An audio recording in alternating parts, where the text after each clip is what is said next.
सुशांत के जाने के बाद क्या बॉलीवुड बदल चुका है? क्या सुशांत के जाने के बाद लगातार हमने कई सारे लोगों को खो दिया और आज फिर खबर निकल के आई कि हमने एक और एक्टर को खो दिया है जिन्होंने अच्छा काम किया था बड़ी बड़ी फिल्मों में। और साथ में महेश भट्ट को लेकर एक बड़ी खबर निकल के आ रही है। क्या है पूरा मामला, बात करेंगे डिटेल में।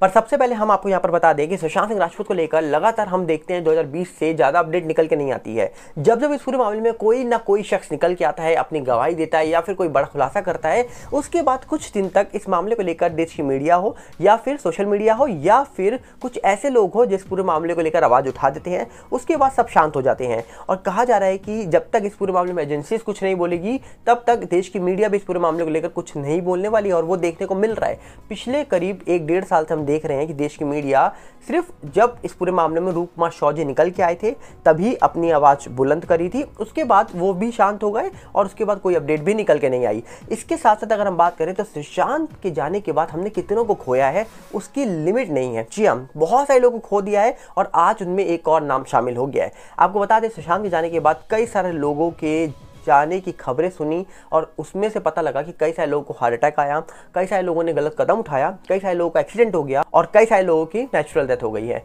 अब कहा जा रहा है कि उसमें लिस्ट बहुत लंबी है। अगर हार्ट अटैक की बात करें तो जहां पर कहा जा रहा है कि राजू श्रीवास्तव जी हो या फिर सिद्धार्थ शुक्ला हो, कई और नाम इसमें हम जोड़ सकते हैं जैसे पुनीत राजकुमार हो, तो कई सारे नाम हैं जिसके जाने के बाद कहा जा रहा है कि देश सदमे में हो गया था कि आखिरकार अचानक से ये चले कैसे गए। जिसके बाद खबर निकल गई कि हाल ही में एक टीवी एक्ट्रेस थी जो हिमाचल गई थी घूमने के लिए और वहां की कार खाई में गिर जाती है। उसके बाद खबर निकल के आई कि एक और टीवी एक्टर थे जो शूटिंग के लिए गए थे और होटल में ही 1:30 बजे उनको अटैक आ जाता है। उसके बाद खबर और भी निकल के आई, एक अभी आपको याद होगा जहां पर सुशांत सिंह राजपूत को खोया था वहीं पर आदित्य सिंह राजपूत थे शायद अभी हाल ही में, जिनका शरीर भी उन्हीं के घर से कहा जा रहा है कि बाथरूम से मिला था। उसके बाद भी सवाल उठे थे, कई लोगों ने कहा कि ड्रग्स ओवरडोज लिया है, कई लोगों ने अलग अलग सवाल उठाए। पर उस मामले में एक्चुअली में क्या हुआ था वो आज तक निकल कर नहीं आया, जबकि उनकी मदर का साफ कहना था कि मेरा बेटा ड्रग नहीं लेता था। तो उस मामले में भी सवाल उठे थे पर 1-2 दिन के लिए, उसके बाद वो मामला भी शांत हो गया। पर अब कहा जा रहा है कि एक और खबर निकल के आ रही है और अब जो खबर निकल के आ रही है इससे पहले हमने एक और बुरी खबर सुनी थी, एक नहीं 2 सुनी थी, जहां पर बड़े कलाकार को खोया था वहीं पर एक और बड़े कलाकार आज हमारे बीच नहीं है। इनका नाम बता दें आपको, इनका नाम है मंगल ढिल्लों। मंगल ढिल्लों को आप फेस से बहुत अच्छे से जानते होंगे। इन्होंने कहा जा रहा है कि बॉलीवुड की कई फिल्मों में काम किया है, जैसे खून भरी मांग हो, दयावान हो या जख्मी औरत हो। इन फिल्मों के अलावा इन्होंने एक टीवी सीरियल्स हो या फिर कई और फिल्में हो, इस फिल्मों में इन्होंने विलन का किरदार निभाया, कई अच्छे किरदार निभाए, कई बुरे किरदार निभाए। पर कहा जा रहा है कि इन्होंने अपनी लाइफ में जितनी फिल्में करी है इनको लोग जानते हैं। बोला जाता है कि पंजाब से बिलोंग करते हैं पर बॉलीवुड इंडस्ट्री में इन्होंने कई फिल्मों में काम किया। फिलहाल कहा जा रहा है कि ये एक्टर के साथ साथ प्रोड्यूसर और डायरेक्टर भी बन गए थे। खुद का इनका प्रोडक्शन हाउस था।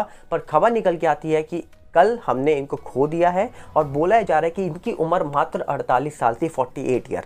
सोचिए, एक तरफ इतनी कम उम्र में हम कितने सारे लोगों को खो रहे हैं। अगर हम यहाँ पर काउंट भी करेंगे तो लिमिट नहीं है, इतने लोगों को हमने खोया है जिनकी उम्र 50 से नीचे हो। और कहा जा रहा है कि पिछले 1 महीने से ये हॉस्पिटल में भर्ती थे लुधियाना के, और बोला जा रहा है कि पंजाब से बिलोंग करते हैं, इसीलिए ये अपने घर आए हुए थे और इनको कैंसर था। जी हाँ, कैंसर का इलाज इनका चल रहा था और 1 महीने से हॉस्पिटल में एडमिट थे। पर कहा जा रहा है कि 18 जून को इनका बर्थडे था, पर बर्थडे से पहले ही कहा जा रहा है कि अब हम लोगों ने इनको खो दिया है। और अब देखने वाला विषय है कि इनको मुंबई तो नहीं, शायद अब इनके घर ही लेके गए होंगे। और बोला ये जा रहा है कि इनके जाने के बाद डेफिनेटली पंजाब इंडस्ट्री हो या फिर बॉलीवुड इंडस्ट्री हो, जहां पर इनके क्लोज फ्रेंड थे, साथी थे, वो कहीं ना कहीं दुख ही है, क्योंकि इन्होंने बॉलीवुड के कई दिग्गज एक्टर्स के साथ काम किया है और वो भी इतनी फिल्मों में काम करा है, इतने टीवी सीरियल्स में काम करा है, जिसके बाद आज इनको लोग जानते हैं, इनकी एक फेस वैल्यू है। पर अचानक से कई सारे लोग खो रहे हैं। जाने की वजह सबकी अलग अलग है, किसी को अटैक, किसी को कैंसर, सबकी अलग अलग वजह हो सकती है। पर कहीं ना कहीं सब एक जगह जाते जा रहे हैं। अब ये सब कब रुकेगा, कैसे रुकेगा, ये तो कोई नहीं जानता। पर एक और दिग्गज एक्टर को आज हमने खो दिया है। पर इसी के साथ अगर हम बात करें, 3 साल पहले तक इंडस्ट्री को लोग फॉलो करते थे, इंडस्ट्री को लोग पसंद करते थे, फिल्में देखते थे। पर 3 साल के बाद अचानक से जब चीज़ें निकल के आती हैं बाहर तो पता लगता है भैया इंडस्ट्री में चल क्या रहा है। पहली बात तो जो फिल्में दिखाई जाती हैं लोगों को, वो फिल्में रीमेक होती हैं, उन फिल्मों में कोई दम नहीं होता। और उसके बाद कहा जाता है कि जो फिल्में दिखाई जा रही है, बनाई जा रही हैं, उसके बाद भी पब्लिक को मूर्ख बनाया जा रहा है। अब ये चीज़ें जब से निकल के आने लग गई हैं, तब से लोगों ने कहा भैया हम सोच समझ के फिल्में देखेंगे। और फिर इंडस्ट्री में कुछ ऐसे केसेस हो जाते हैं, सुशांत केस हो या फिर कई और केस हो, जिस केसेस के बाद कहा जाता है कि इंडस्ट्री के ऊपर सवाल उठते हैं और लोग कहते हैं भैया हम तो देखेंगे नहीं, हम तो बाइकआउट करेंगे ऐसी इंडस्ट्री को जो अपने साथ काम करने वाले कलाकार के लिए आवाज़ नहीं उठा सकता, जो इंडस्ट्री पब्लिक का साथ नहीं दे सकता, जो इंडस्ट्री वाले पब्लिक को एटीट्यूड दिखा के निकल जाते हैं, तो भैया हम उनकी फिल्में क्यों देखें। तो इसीलिए कहा जाता है कि पिछले 3 साल तो इंडस्ट्री का हाल तो बेहाल हुआ पड़ा है। पर इसी के बीच कहा जा रहा है कि महेश भट्ट को आप जानते होंगे, महेश भट्ट कई फिल्में बना चुके हैं। हाल ही में कहा जा रहा था कि उनकी एक फिल्म आई थी, आपको याद होगा 90-20, और 90-20 के बाद अब कहा जा रहा है कि एक और फिल्म निकल के आ रही है। शायद ये 90-20 रिटर्न हो सकती है या फिर 1922 हो सकती है, जो भी फिल्म की निकल के आ रही है। इस फिल्म के अंदर कहा जा रहा है कि हाल ही में ये पहुंच जाते हैं अपनी फिल्म के प्रमोशन के लिए, और इस फिल्म के प्रमोशन या प्रीमियम के लिए जब ये पहुंचते हैं तो वहाँ कई मीडिया कर्मी होते हैं। ये कहा जा रहा है कि शायद विक्रम भट्ट के साथ वहाँ पहुंचते हैं, जिसके बाद उनसे सवाल पूछे जाते हैं मीडिया के द्वारा। जहाँ पर कहा जा रहा है कि कल तक हम देखते थे बॉलीवुड इंडस्ट्री किसी भी बात को लेकर आराम से जवाब देती थी और बिना डरे जवाब देती थी, वहीं पर आज देखने को मिलता है जब एक मीडिया कर्मी ने इनसे द केरला स्टोरी के बारे में पूछा, क्योंकि ऐसा दावा होता है जो महेश भट्ट है शायद इन्होंने इस्लाम कबूल किया था और इनका नाम एक और नाम है इनका महेश भट्ट के अलावा, तो लोग कहते हैं कि ये हिंदू मुस्लिम सबको सपोर्ट करते हैं।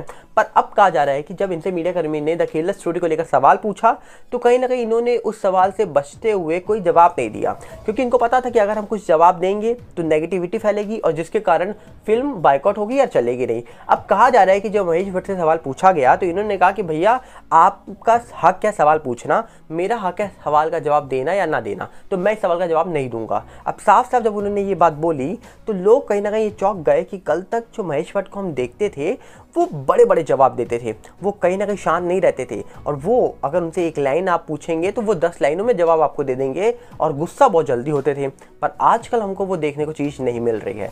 यहाँ पर कहा जा रहा है कि महेश भट्ट के मुंह से जब ये सवाल का जवाब सुना कि हम इस बात का जवाब नहीं देंगे, हम यहाँ पर बात करना है अपनी फिल्म को लेकर, तो उसी फिल्म को लेकर बात करेंगे, तो कहीं ना कहीं लोगों को लग रहा है कि भैया अब यहाँ पर लोग यहाँ पर हर बात का जवाब देने से पहले 100 बार सोचते हैं कि इस बात का अगर मैं जवाब दूंगा तो क्या इसकी वजह से मेरी फिल्म में तो फ़र्क नहीं पड़ेगा, क्या इसकी वजह से कोई मेरी फिल्म को बाइकआउट तो नहीं कर देगा। कुछ इसी प्रकार अब लोग सोच रहे हैं इनको लेकर। तो क्या लगता है आपको कि इंडस्ट्री अब सोच समझ के कदम रखती है? इंडस्ट्री जान गई है कि सुशांत की बात जनता जाग चुकी है। इंडस्ट्री क्या ये बात जान चुकी है कि अगर अब हमने कुछ गलत बोला तो उससे हमारे करियर को फ़र्क पड़ेगा या नहीं पड़ेगा वो तो बात की बात है, पर कहीं ना कहीं हमारे साथ साथ हमारी फिल्म को बहुत फर्क पड़ जाएगा। तो इसी के लिए क्या इंडस्ट्री अब शांत रहती है? इंडस्ट्री के लोग शांत रहते हैं और वो उतना ही बोलते हैं जितना शायद उनको बोलना चाहिए फिलहाल के दिनों में। तो क्या लगता है? आप अपनी राय कमेंट बॉक्स में रख सकते हैं, क्योंकि जिस तरीके से ये मामले चल रहे हैं, जिस तरीके से ये चीज़ें निकल के आ रही हैं, अपने आप में सवाल उठाते हैं कि आखिरकार इंडस्ट्री में फिलहाल चल क्या रहा है और इंडस्ट्री में जो कुछ चल रहा है तो क्या इन चीज़ों के बाद इंडस्ट्री में सुधार हो जाएगा। क्योंकि फिलहाल हम कंटिन्यू देख रहे हैं, पिछले कुछ दिनों से लगातार हमने ये खबरें नोटिस करी हैं और आपको बताई हैं कि कितने सारे कलाकार को हम खोते जा रहे हैं, चाहे वो कोई भी इंडस्ट्री हो, बॉलीवुड हो, साउथ हो, कोई भी इंडस्ट्री हो, हर इंडस्ट्री से हम सुन रहे हैं किसी को हार्ट अटैक आ रहा है। और ये हार्ट अटैक की जो बीमारी है, हार्ट अटैक जो आ रहे हैं ये लिमिट में नहीं आ रहे हैं, आपको बता दिया जाए, ये अनलिमिटेड है। इस समय ये लगातार हम बात करें तो यंग एज वालों को ज़्यादा आ रहे हैं, और कैसे आ रहे हैं, क्यों आ रहे हैं, और कोविड के बाद इसकी संख्या बढ़ी है। तो कहीं ना कहीं ये सवाल अपने आप में उठता है कि आखिरकार कोविड के बाद ऐसा क्या हो गया कि हार्ट अटैक की संख्या इतनी बढ़ती जा रही है। तो क्या इसको रोकने के लिए या इसके ऊपर कोई भी डिस्कशन करने के लिए सरकार को क्या कोई मीटिंग रखनी चाहिए? आप अपनी राय रखिएगा कमेंट्स में, हम मिलेंगे बहुत जल्दी। नमस्कार, जय हिंद। साथ में आप अपील करेंगे आप हमारे फेसबुक और टेलीग्राम चैनल से जुड़ जाइए, जिसका लिंक डिस्क्रिप्शन में है। मिलते हैं बहुत जल्दी।